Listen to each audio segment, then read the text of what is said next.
The viewpoints expressed in the following program are not necessarily those of WRUU, its license holder, or its staff. Welcome to another day, another evening with Lady T and Lady M Outreach Ministry. Today we have the pleasure of having with us Mr. Kareem McMichael. Hello. McMichael. How you doing, Kareem? No problem. I'm doing well. How about you? Good, good. Awesome. It's always a pleasure to see you. Happy New Year. Happy New Year. Yes. I'm telling you, our first time seeing each other this year. That's true. And, Haven't seen you since last year. I'm Haha. telling There we go. Exactly. I'm gonna tell everybody that when I first see them. Exactly. And as usual, again, it's just such a pleasure. You're one of you and your brother are two of our favorite people in this city, in my family. Thank you. You have a seat at our table. Oh, thank you. Likewise. Yes. Thank you very much. So, Lady M and I are just so glad that you agreed to come on, even at such short notice. No problem. Thank you. Because at first I was like, oh no, I don't have any Friday night plans.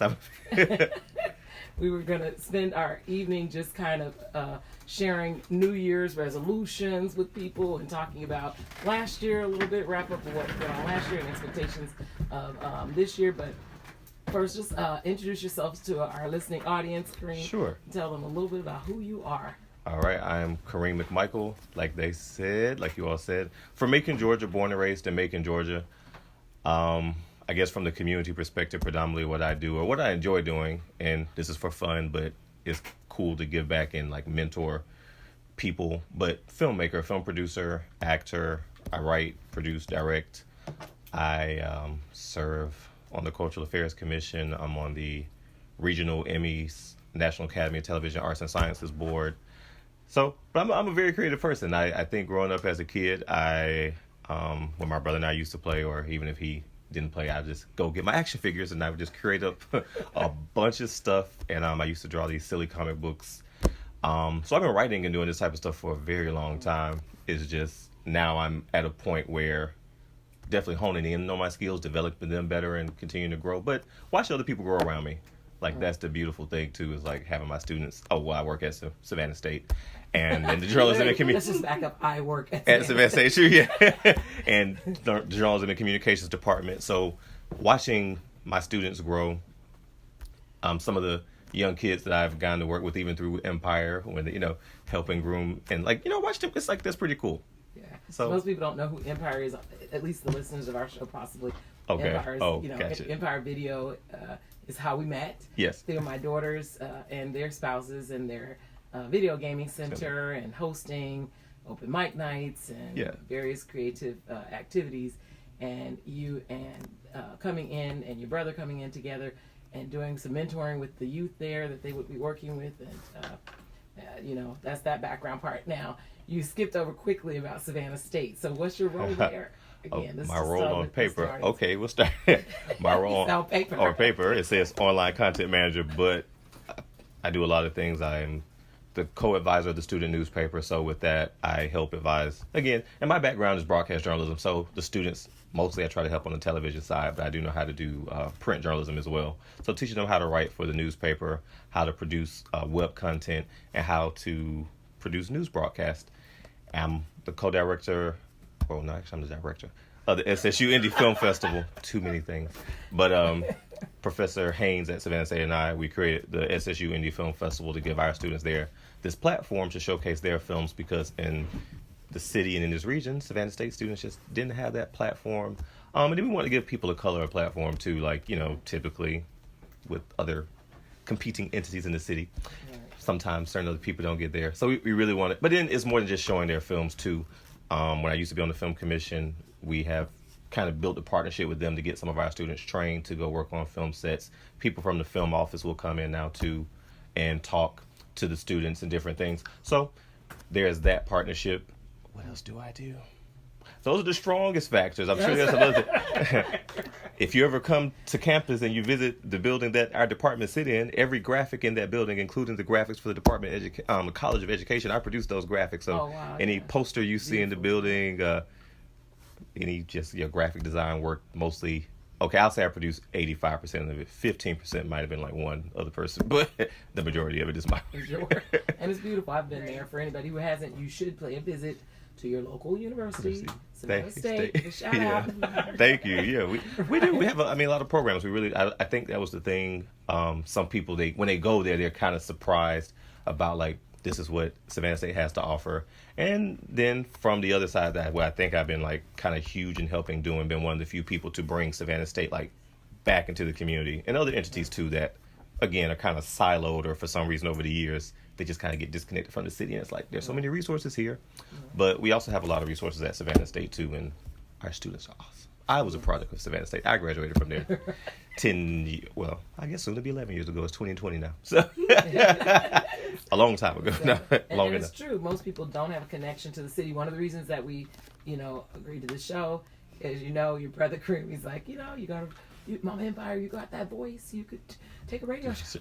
And, and outreach is one of the areas that I spent many years of my adult life, almost all of my adult life, focusing on without having any title or any position in the company or business. So I just did it on my own, started a nonprofit organization, and continued doing outreach, as well as Lady M does a lot of outreach and has for years. And so one of the things in the outreach area that I did for years was college campus tours. Okay. Taking, again, minority students of color, every nationality, but emphasizing on the area of those who didn't get an opportunity to, from their parents, even to know the process or the steps after graduating from high school. True. If nobody knows, generally they're telling you, get a job, get a good job, with right? Good benefits. And it's like, it's more to it all than that. Exactly. Right. I mean, even when you graduate from college too, it's like, and I think the students, at least because I'm still so close to their age for some of them are still stubborn, but a lot of them listen, they take heed to that. Like, you just gone through what I'm going through. I'm like, yes, I did. And when I walked across that stage in December of 2009, it was kind of like some things were figured out, because I've kind of known most of my life with certain things what I wanted to do. But then there was that area too, is like, where do I go? What do I do? Yeah. Like, go back home, get an apartment, and then when I do get an apartment, got to make sure I can sustain and pay. So yeah, all those things that you kind of. And when you've been independent, you usually don't want to go back home. Amen. Right, and most people don't want to acknowledge that. We're too busy trying to hold on to children once they become adults, instead of letting them, spread their wings and fly. And you're right, it's a big step. Like, what direction I go. So that's why when I see you and your brother, I'm always proud to see that you stepped out there. You're both doing your thing, and you've got so many accolades, Kareem, that those people in the city who don't know you, if you cross this path, take a second. You never know who you're standing next to. Oh, thank you. I'm trying to figure out who I'm usually standing next to. But I was like, what do you know and who do you know? So I can exactly elevate myself. Right. She was like, always trying. Yeah. And it took a while to get to that point, but I'm a lot better about it now. Right. So. Yeah. I tell my granddaughter that all the time. Like, stop moving so fast or being impatient. Take your time. See who's standing next to you. Have a conversation. You never know how they can guide you and direct you. And I know you've done a lot of guiding and directing. And in this community, the other area that, I was so proud to see you in was the Cultural Affairs Commission. Like, is that the... Exactly? Yeah, that's exactly, yeah. Name of the board. I want to make sure. That's the name of the board. Okay. That is true. You're very right. And let me preface, like, I am not a representative of the board, so I am speaking, I can speak in general terms about, what we do or some of the different things, but I'm by no means a spokesperson. Right, not as a spokesperson, but just that you're, working with that commission and having an active role in the community. Another area, cultural affairs, which has fallen by the wayside in our community and society, not just in Savannah, but nationwide. Very true. And I think that, and this was somewhat eye-opening for me, but then watching some of the city council meetings, previous city council meetings, and then being on this commission, it's more than just even art that's involved in the cultural affairs. Yeah. And though at the core, a lot of it is like art programs and art background, there's some other programs too. It made me think about when I was at La Fiesta Latina, Latina, my apologies. And I think even at the Jazz Fest, some of these other events, thousands of people coming, but though it's the core of it was music or art or something, there were people there offering like health services. There were people there offering dental services. I was excited to even see in the last year, because the part of the funding from the city of Savannah is to do things that help with neighborhood revitalization, youth engagement. I should know the third tier after I evaluated all these events for the last. I can't. There's like a third one too, like 3 city priorities that they at least have to help reach. And so economic development, is that that's what it. Thank you. Yep. I was like, I should know this. It is not. Thank you. And that's the root of it all. Unfortunately. Right. But that was the other biggest. So the health resources, but they had people there like with jobs too. So I was really excited to see that a lot of these events that used to be just show up and listen to music, kind of bounce, are bringing more resources in with the funding and things that they're getting. So when people do show up, a lot of Forsyth Park here is a very interesting part of the city where there are nice things around it, and then there are some things that could be better. But so many people come through that park, and everybody's enjoying the music. Everybody loves music. It brings a lot of people together. So when you're hearing that, but then you walking around to the different booths, and you, like I said, you can get health services, jobs, different resources. Like that's huge. So that's what was eye opening for me. Like it's more than art, really. It's art and welfare, and a lot of these programs help with welfare. And I don't think people think about that when they're cutting budgets sometimes in certain things. And what I feel why that works so well, because when we talk about cultural, it embodies all of those things. Yes. Cultural things embodies all of the community, all of society, all areas. Very true.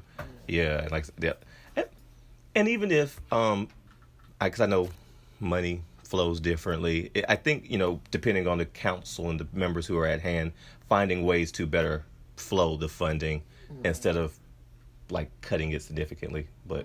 That's another topic. That's definitely one that you can talk about for hours, though this is an hour show. True, I know, right? Yeah, and I guess one of the good thing that I really like about our particular commission, I will say that we do have this Weave a Dream grant where different nonprofits can apply to get funding to again fund some of their programs that could help with economic development.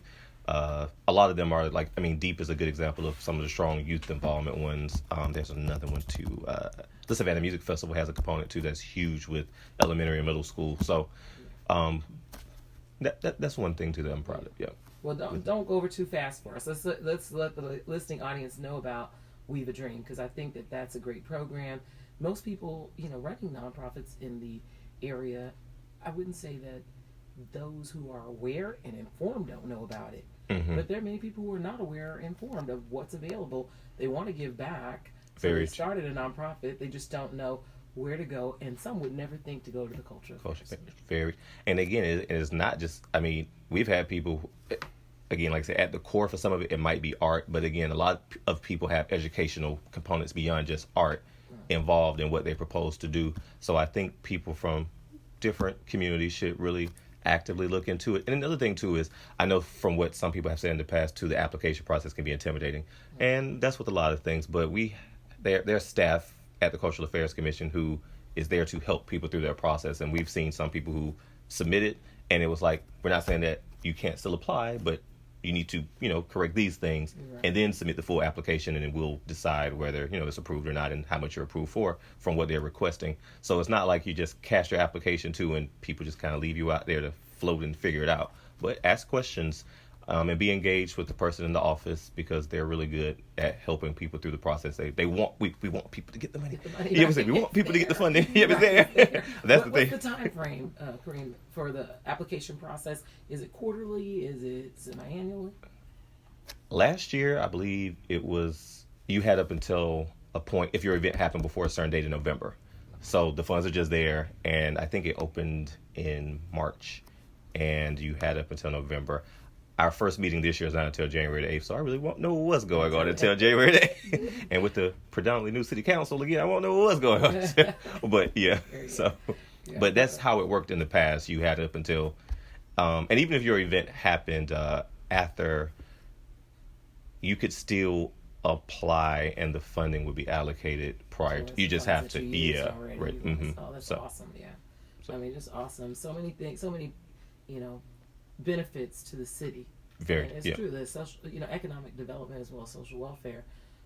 For those who never needed it, then it may not be important. But if you personally didn't need it, in my case, I've never utilized systems, but I've always made myself aware of it to help those surrounding me.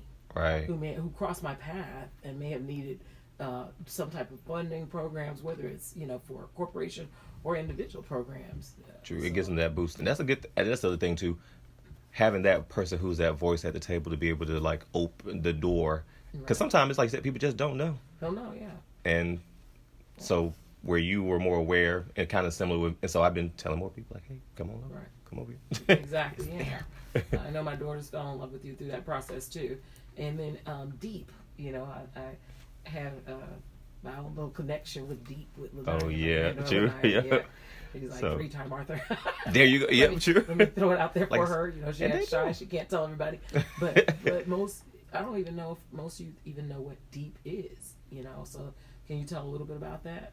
Oh well, I'm not a representative of the organization. Just understanding the program. I'm not asking you to speak on their behalf. I got you. Some Yeah, people don't even know what the program is, and there are a lot of students out there that are writers. I started out as a writer. I don't know if you know that. Okay. Years ago, I started writing as a young teenager, and then I started a nonprofit organization for South Florida Black writers in my adult age, and again based on an author who had a book signing in Coconut Grove. Okay. And she saw this handful of Black writers. And she said, why don't you all get together? And she invited us to a tea at her house. Nice. Just to say, get together with each other, start something, get it going in the city. We were very small. It wasn't like, it never grew to national attention or anything. But it was something where it needed to be. It was amazing. Exactly. Yeah. It was a base. It gave people with some common ground the relationships that they need to support them in the area. So even with the organization like Deep, and even though they have grown to national attention, they still stay very true to the core of who the students that they're serving, the people they're serving, and that though at the core is writing and literacy, but they have so many other programs that the organization has expanded through that at the core, where these kids are not only getting to express themselves and produce things through their art, but they're able to talk about real social life and social justice issues through this work, and they're moving more into the advocacy part of it. And most of these kids, some of them are no older than 15, so at a very young age, being open to more of a world than what they express in some of their poems and different things, but they have a stronger awareness about where they can take what they're doing beyond that. And so I think they, like I said, they are one of the few. When I first moved down here, when I was working at the TV station, I heard a lot about the organization then, and I just know they keep people, the volunteers and people who work with them, very actively engaged with really getting to know the students, their voice, their needs, and then kind of taking that and helping the students kind of groom it and develop it into, versus saying, well, you should do this and you should do that. Yeah, I know it's been a great organization for my granddaughter. She started about 12 years old. Deep, for those who don't know, is a writing organization, and they a group of teens and at a school. There's at each school selected those schools that participate, and then they take, by the end of the year, some of the collective art or written work and publish a book. True, yeah. And these kids are published. They become published, right? Published authors. That's true. Authors at a young age, and so I was excited when I heard about the Deep program for my granddaughter. That's about 3, 4 years ago. She may have been 11 when she started, but I think they started 11, 12, somewhere around that age. And I was just excited to hear these young people, not just for her, but her friends. You hear on the news and the media all this negative stuff all the time. Yeah. We hear so much negativity, and you rarely hear this new generation, up and coming generation, that they are smart, they're bright, they've got issues they want to address, they've got thoughts and patterns, they've got hurts like everybody else, but they're willing to express them. So true. That Deep program is an awesome program. Anything else that the commission is working on that might be interesting to the community? There is once they get some final approval, there will be a youth subcommittee. So we'll basically have a few teens that will be able to work with the commission on different projects and outreach, and just kind of go to city council and different things with recommendations too, of things that they want to see in the city.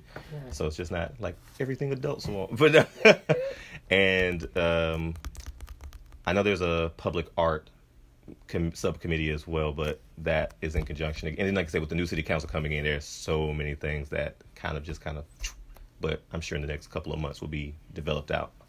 Yeah, that's great. I surely hope you keep us posted, because I will. I want to plant one of mine on that team. Okay. Listen, you got to push. Sometimes you have to push them in a direction they may not be even interested in, or think that they are totally interested in doing, outside of their gifts and talents that they know they have. But many times they're hard for them if they're not pushed, to display them.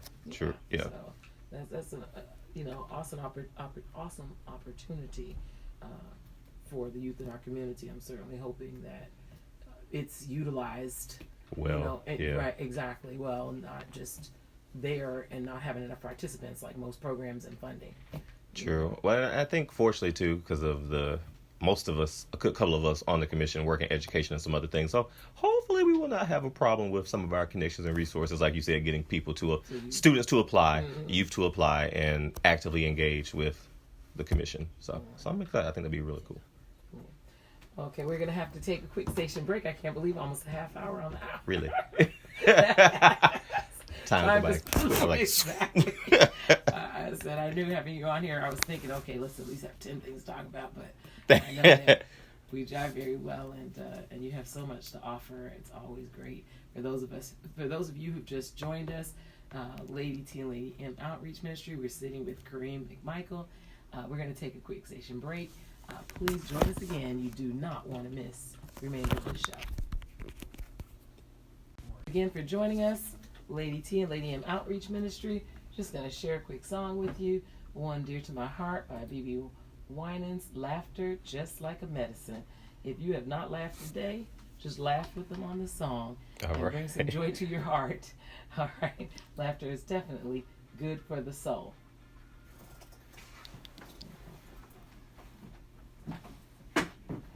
Skip ads.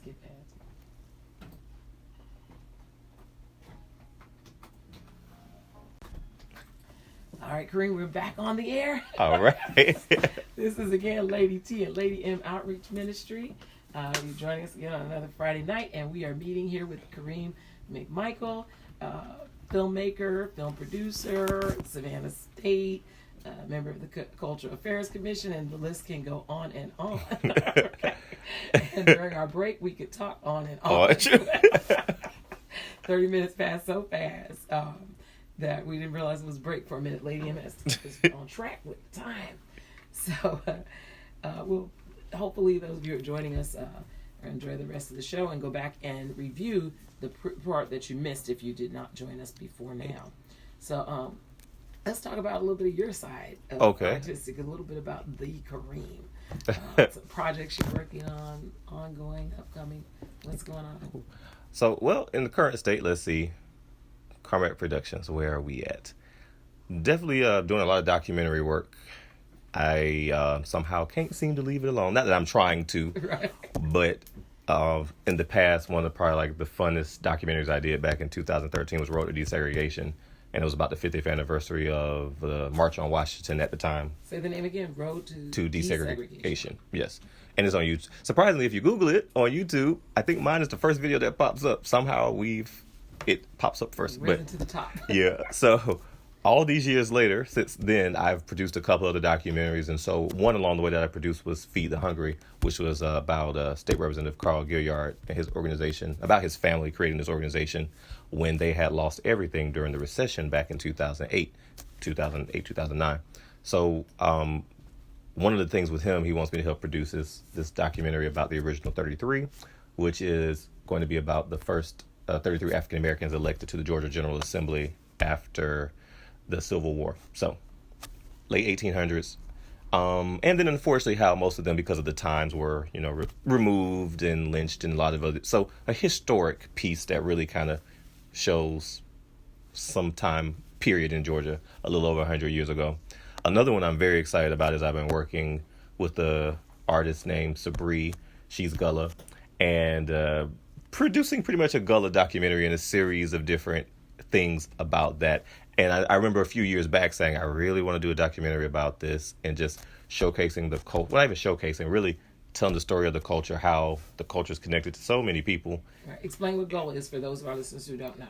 I just like to back up because, people listen sometimes, they really have no idea, and they just keep going. I see what you're saying. Some people may not understand it, but if you don't mind. Sure. Down people from the West African coast who came over, some through slavery and then some through other forms of migration, and settled here in the southeast coast. So from and most of the Barrier Islands, from North Florida up to I think Wilmington, North Carolina. Yeah, a lot of people of that culture, and a lot of them too, when they came over, kept like the arts, the crafts, the stories, the language, the dialect, the harvesting, how to cultivate the land and different things. They kept the culture alive. Yeah, wow.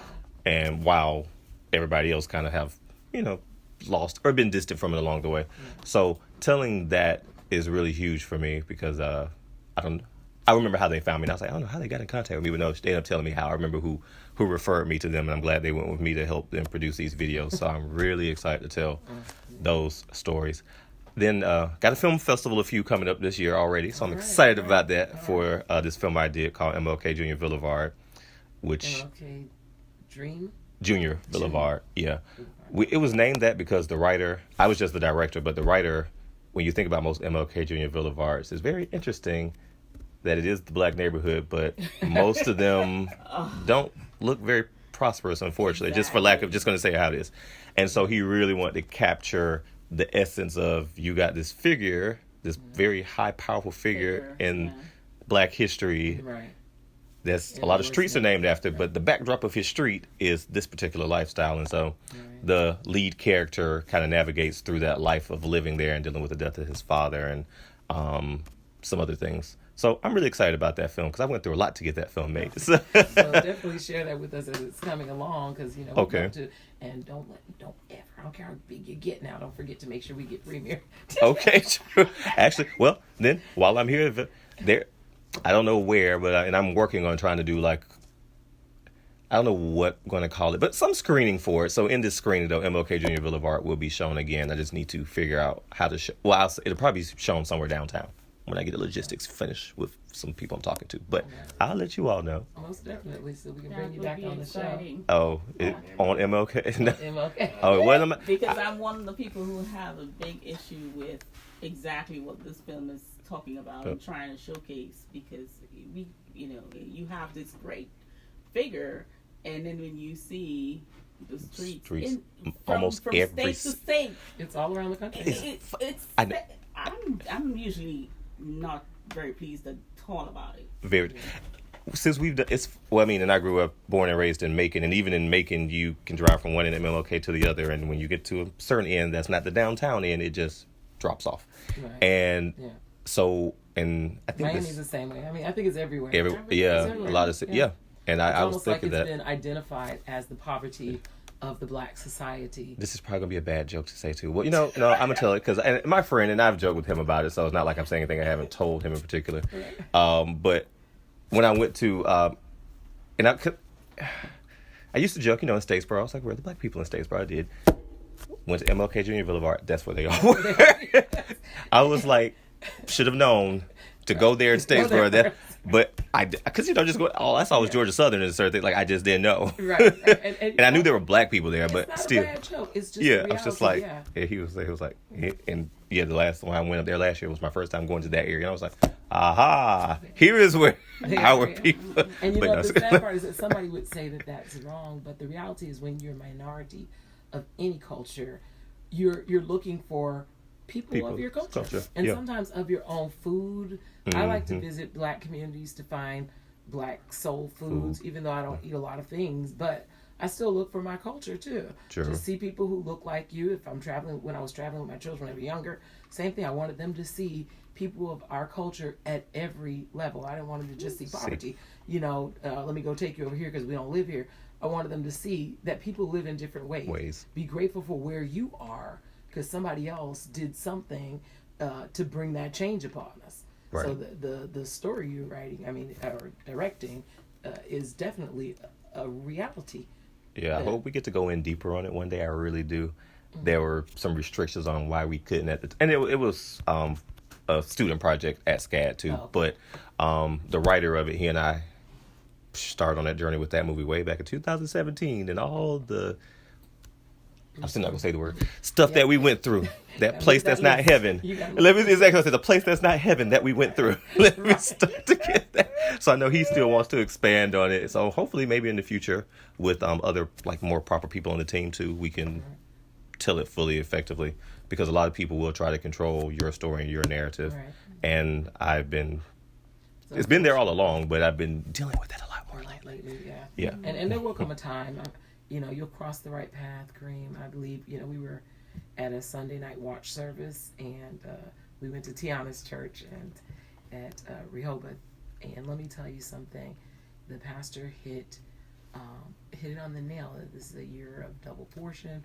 There are going to be some things that are going to happen. People aren't going to believe miracles happening, things being open, doors being opened that you thought never were going to be open. Yeah. But definitely, you and the gentleman that you worked with, like, you'll meet some people. Once that film comes out and people start seeing it, just get the word out everywhere. Everywhere you go, talk about it. Don't be, somebody's going to say, look, what do you need? Some funding's going to come along. I'm just going to speak it out for you. Some funding's going to come along, some money, the right people, the right location. I've just seen it over time where people will donate their time, money, thoughts, and their own talents and gifts for a cause. True. And that they believe. And that was the thing with this, like I said, and the right people eventually did come along to a certain extent. Right. There was just still one like little rotten apple, but it's okay. It didn't spoil the whole bunch. And you're right. When the right... Oh, and I've definitely had a lot of projects, and I've been very fortunate with that majority of the time. Like most of my projects have been blissful. The right people came along, but but it's still, at the right time, cross paths, and it was just like that perfect right time to do certain things, and it was beautiful. And some of it is just your who you are, your gifts, your talents, the being that you are. I'm telling you, there are people who have it, and Oprah Winfrey used to talk about it, and I always knew I had this it, but you just never called it it. Called it it. True. Yeah, you used to walk around about you got it. It, like what's it? And probably 20-something years ago, I guess, I started recognizing other people who had it. And your parents are fortunate to have birthed two, and both having it in their own right, in their own direction, your own directions. But you have that gift, that spirit, that internal being that was born with gifts and talents. And there's no stopping it, whoever crossed your path. So somebody might not like the way it is. It took a lot to get to that point, but true, It's true. It will come to pass. It may not be at the time or moment that you expected, but there are going to be a lot of great things. That's why I said, don't forget me in those premieres now. Make sure Karmac Productions exclusive for we got this little list of people, this little family over here that belongs to us. Well, I was actually telling somebody that a few weeks, last year, because I was like, look, I need. If I'm knowing like how many complimentary tickets can I get to this festival, if any, so I can make sure my people. Yeah, and that support is amazing. I mean, you love that. You never grow tired of that. I love my brother GQ Smooth. Shows up a lot. Yeah, learn a lot from him. My mom, even my dad. Beautiful souls too. My grandmother has come to. She came to that one thing down here because I know she lives in Macon, so something. But even so, I think about a lot of my family, my aunties, cousins, people. Uncles, so friends of mine too. So it's. Keeps things exciting. One thing about you all is that when you all come out, those people who care for you, love you, they show up. I know that as a witness. Sure. And get mad if you don't tell them. Or you tell them too late, like, you should have told me sooner. I was like, oh, I'm sorry. My bad. I apologize.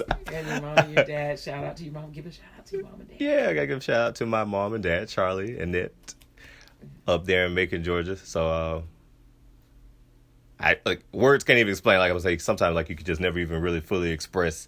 But I do know a few things that stuck with me from my parents growing up, and that the core just get cut to the chase. At least with my dad too, always like be the best at what it is that you want to do, excel at it, And my mom just always encouraging me to go for my dreams and not shunning me away. When most people would laugh at me back in the day too, like, oh, you want to be an actor, you want to do movies and all this stuff, like even to do broadcasting, because and maybe just because people can believe or see that a young black boy could do that. But yeah. So for my mom to really encourage me to go do everything that I'm doing, like, a lot.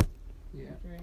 And it's funny that you say that, because just today I was reading the story I didn't know on Missy Elliott, her whole life story, and this is something that she did.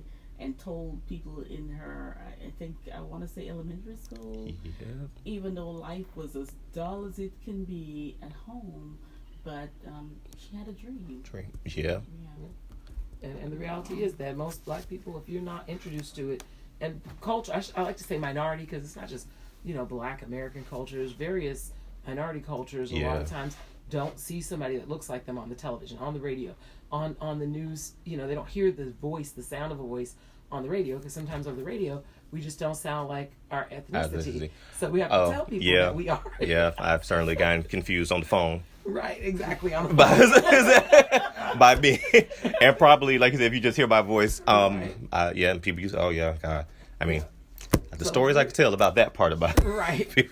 Join us. We're part of that crew too. Okay. But the nature of the other side of our business is the phone. And so people on the phone in that business, they assume that they're hearing someone that might look like them and not sure that you have some ethnicity and they're not. Well, see, and you all's names though. See, my name though, automatically you hear Kareem. They know. Right. But the voice still might be like, what type of Kareem is he though? Let me see. Like, what type of Kareem is he? but so that's my dead giveaway user. They're like Kareem. Kareem, black, white, right? All right, true. But his voice on the phone sounded like, but no, it's. Well, in our era of having children, we said make sure our children had a name that wasn't totally ethnic. So my daughter, my first child, we already knew what her name was going to be. She was named after a doll. My sister and I had this doll, Tina Tanya, and my mother named the doll Tiana. So we said whoever has the first girl gets that name. But my second child, Lakeisha, her father decided I need to name her since I gave you the first one. And he wanted Lakeisha, and I'm like, no Ishas. Oh, you said no Ishas. No Ishas. And he's like, that's what I want to name her. And you said I could name her. So she got an Isha, not because of me, because I thought, child, when she's ready to apply for a job, a resume, but apply for college. And it's unfortunate that you even have to think those things out. And that does happen. Yeah, I had a professor in college to tell me that when I was applying for jobs, I should initial my first name because people would probably just pass it over because it says Kareem on the paper. But you know what? I've been blessed, and I love what my name means. My name means some powerful things. It means noble, exalted one, and generous. Noble and highborn. So yeah, I have my exalted one. Yep. Like I love what my name is. So. All right. And this probably has carried me thus far too. Hey, that's what it was. Namesakes are powerful. Okay, we got to take one more station break before the end of our show. Again, we're with Kareem McMichael, Lady T and Lady M Outreach Ministry. Thank you for joining us, and stay tuned.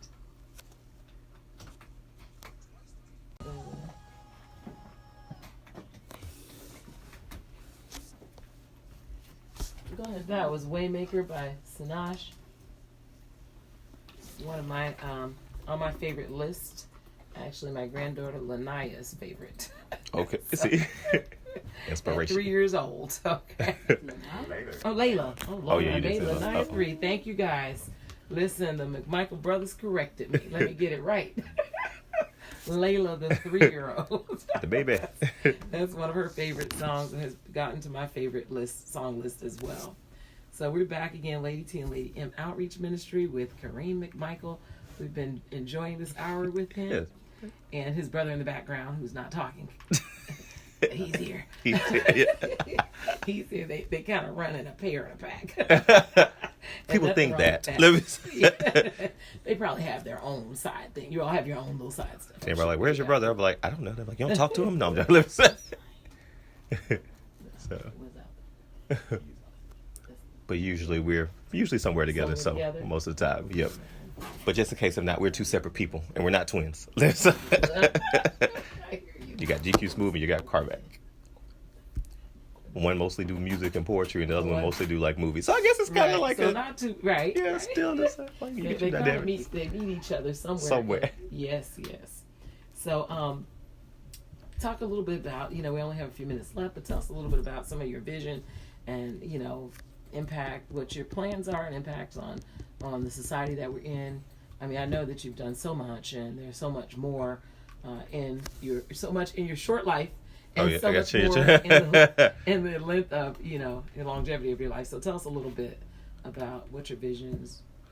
from a professional perspective and career perspective and on that side, I know for me personally what I want to do, and this is more film related because that's what I know. I definitely want to engage more people to tell more truthful, factual stories from different people's perspectives. And for my mission, maybe minorities' perspective, women, and these different things to help really bring those stories to the forefront. And from my documentaries perspective, again, kind of take things that either people don't talk about or shed more light on culturally, that are resources to people in the community. Like most of the documentaries I've done, the one about Feed the Hungry, coastal jail ministries, and all these things, really highlight and bring those to the forefront. But in general with that too, that's always an evolution for me, always figuring out to truly what I want to do next and how I want to accomplish it. So a part of it is just me enjoying the journey. Right. And to be honest, learn how to relax a little more too. Or in between certain things, relax, but definitely, enjoy the work that I'm doing. So I'm talking to a particular state representative as well about, one or two programs to bring to his resource center that he has here in Garden City and stuff. So like I said, I'm really kind of navigating the foundation for some future programs and things that'll roll out, if not later on this year, sooner. So that's ultimately where I'm at. Just really evolving and setting the foundation work for the next level. And really taking my production company to the next level, too. Another level. Tell a little bit about your production company real quick. Give a shout out to your production company. Yes, Karmac Productions. Give a shout out to that. I created this one, 2003. Yep, so it's been around for almost 20 years, or at least the name. And been writing and doing stuff for that long. So, yeah. So, Karmac Productions, and it's online. If you Google Karmac Productions, I pop up. I think some foreign company might still pop up, too. But theirs is, spelled differently. But mostly now, if you type in Karmac Productions or my name in Karmac Productions, it pops right up. Did a lot of manipulation in Google for that. Let me say that. All right. Well, Kareem, it has been a pleasure again. I want to thank you so much for coming and spending an hour with us. Having me. Yes, and look forward to it again in the future, near future, not just the show, but working with you on any of your projects or anything that we can do to help you. I look forward to that. Thank you. Continue to do what you all do. Continue to bring a light and continue to help people with outreach. That's huge. Thank you. Thank you. We appreciate your support. Thank you. And thank you, our listening audience, again for joining us, Lady T and Lady M, in Outreach Ministry.